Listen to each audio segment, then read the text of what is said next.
অপর সৌন্দর্য সাজেক ছেড়ে এখন আমাদের যাওয়ার সময় ঘনিয়ে এসেছে। এখন আমরা খাগড়াছড়ির পথে রওনা হব। সেই যাবার পথে যখন পাহাড়ি ঢালগুলো বেয়ে নেমে যাচ্ছিলাম, সৌন্দর্য দেখে মুগ্ধ হয়ে যাচ্ছিলাম। মনে হচ্ছিল সৌন্দর্য যেন আরও বেড়ে গেছে।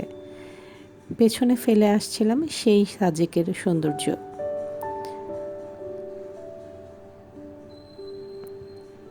রাস্তাগুলো যেন আগে বাড়ছিল, সৌন্দর্যগুলো আরও সুন্দর হয়ে যাচ্ছিল। পাহাড়ির ঢালে নেমে যাচ্ছিলাম আর মনে হচ্ছিল আমাদেরকে ছাড়িয়ে যাচ্ছে উঁচু উঁচু পাহাড়, সেই সবুজ শ্যামল গাছের ছায়া আর খুব সুন্দর আঁকাবাঁকা পথ।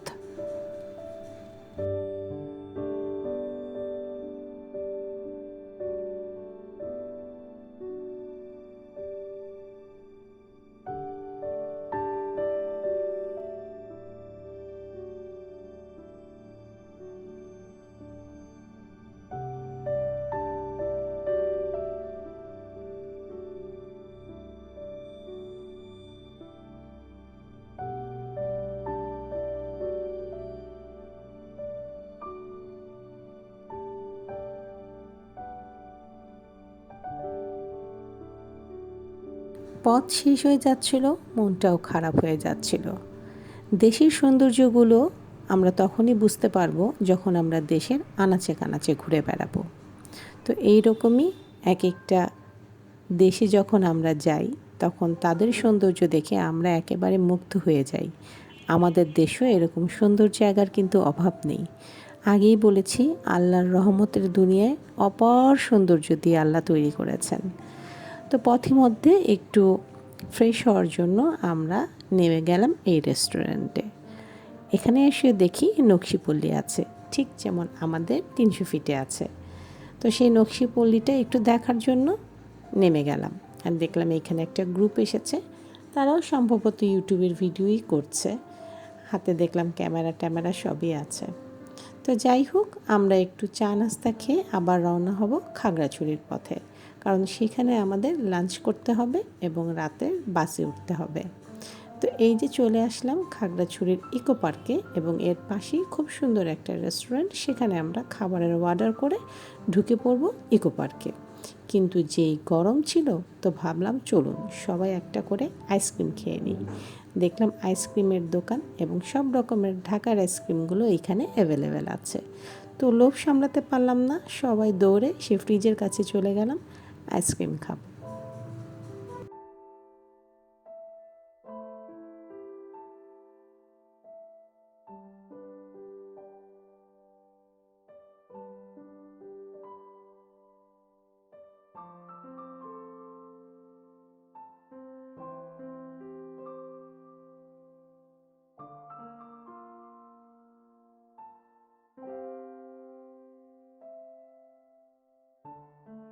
ইকো পার্কে ঢোকার জন্য আমাদের টিকিট কাটতে হবে। তো টিকিট নিয়ে আমরা ভেতরের দিকে ঢুকে গেলাম। সামনে দেখলাম একটু কেনাকাটা করার জায়গা, বসার জায়গা এবং আখের রস বিক্রি হচ্ছে। তো আইসক্রিম খেয়েও আমাদের মন ভরেনি, বসে গেলাম সবাই আবার আখের রস খেতে। এখানে বসে বসে একটু ভিডিও করলাম। আর এই যে ইকো পার্কে ঢোকার রাস্তা। খাগড়াছড়ি বা রাঙামাটি যারা যাবেন এই পার্কটা ঘুরে দেখে আসবেন। তবে অবশ্যই ঠান্ডার সময় গেলেই বেটার, কারণ অসম্ভব রোদ এবং অসম্ভব গরম। একে একে আমরা সবাই নিচের দিকে নেমে যাচ্ছিলাম। পুরো পার্কটা আমরা ঘুরে দেখব। তো আপনারা দেখতে থাকুন আমার সঙ্গে, আর খাগড়াছড়ির ইকো পার্কটা একটু আমার নজরে দেখে নিন।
সৌন্দর্যের আরেক জায়গা খাগড়াছড়ির এই ইকো পার্ক। পুরোটা ঘুরে দেখা আমাদের পক্ষে সম্ভব হয়নি, কারণ প্রচুর রোদ ছিল, গরম ছিল, সে কারণেই আমরা পারিনি।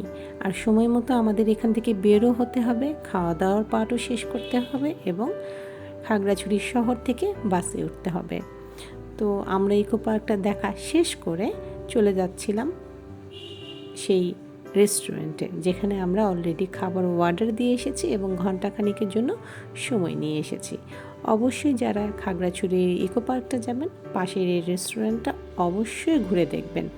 একজন মহিলা মালিক এখানকার, তার রান্না অসম্ভব মজাদার এবং খুবই লোভনীয় খাবার। প্রত্যেকটা আইটেমই খুবই মজার। তবে হ্যাঁ, আপনাকে অবশ্যই ঘন্টাখানেক আগে তাদের অর্ডার করতে হবে।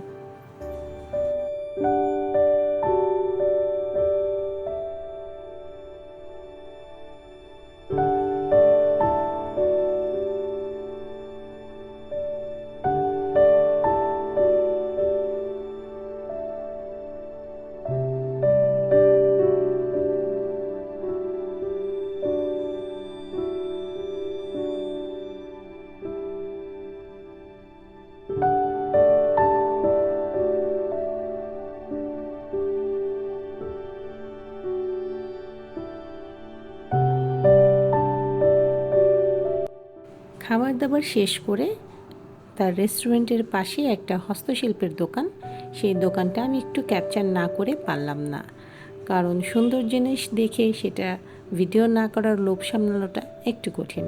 তো বাঁশের তৈরি জিনিসগুলো এখানে ছিল। এখান থেকে আমি একটা সুন্দর ডেকোরেশন পিস এবং ট্রে কিনে নিয়েছি। ওই যে বললাম, সুন্দর জিনিস দেখে সেটা ভিডিও ক্যাপচার না করার লোভ সামলানো যায় না। এইরকম সুন্দর করে টিনের এবং বাঁশ দিয়ে তৈরি ঘর তাদের, আর সেখানেই তারা রেস্টুরেন্ট করে রেখেছেন, খাবার জায়গা করে রেখেছেন এবং ভিতরে আবার পাকার ঘরও করে রেখেছেন। তবে আমরা প্রেফার করলাম এই টিনের এবং বাঁশের ঘরেই বসে খাওয়া দাওয়া করব। তো দেখতেই পেয়েছেন, খাওয়া দাওয়া আমরা করেছি। এখন চলে এসেছি কিন্তু খাগড়াছড়ি মেন পয়েন্ট শহরে। এখান থেকে আমাদের বাস ধরতে হবে, হাতে সময় আছে 5 ঘন্টা। তো আমরা ভাবলাম একটা সুন্দর দেখে রুম নিয়ে নিই, এখানে আমরা সবাই স্টে করব এবং রাত্রের খাওয়া দাওয়া করে 11টার বাসে উঠে যাব। তো এই যে হোটেলটা, আমরা রুমটা নিয়েছিলাম, খুবই আরাম পেয়েছিলাম। মনে হচ্ছিল গত 3-4 দিন পর একটু শান্তিতে থাকতে পেরেছি। যেহেতু খুব গরম ছিল, সেহেতু এই রুমের মধ্যে এসি ছিল, খুবই ভালো লাগছিল। তারই পাশে আমাদের খাবার রেস্টুরেন্ট এবং আমাদের ঢাকায় ফেরার যাত্রা শুরু। তো নেমে আসছি, আমরা রুমটা ছেড়ে দিয়েছি, খাওয়া দাওয়া করে একবারে ডাইরেক্ট আমরা বাসে উঠে যাব। আজকে এই পর্যন্তই। আশা করছি আমার এই ছোট ছোট বানানো ভ্লগগুলো আপনাদের ভালো লাগছে এবং দেখছেন, কিছু জানতে পারছেন। ছোটোখাটো ভুলগুলো অবশ্যই মাফ করে দেবেন আর লাইক শেয়ার করে অবশ্যই আমার পাশে থাকবেন। অলরেডি যারা আমাকে সাবস্ক্রাইব করে রেখেছেন তাদেরকে অসংখ্য ধন্যবাদ। সামনে যারা করবেন তারা আমার সাথে থাকবেন, তাদের অগ্রিম ধন্যবাদ। সবাই ভালো থাকবেন, আমাদের জন্য দোয়া করবেন। আল্লাহ হাফেজ।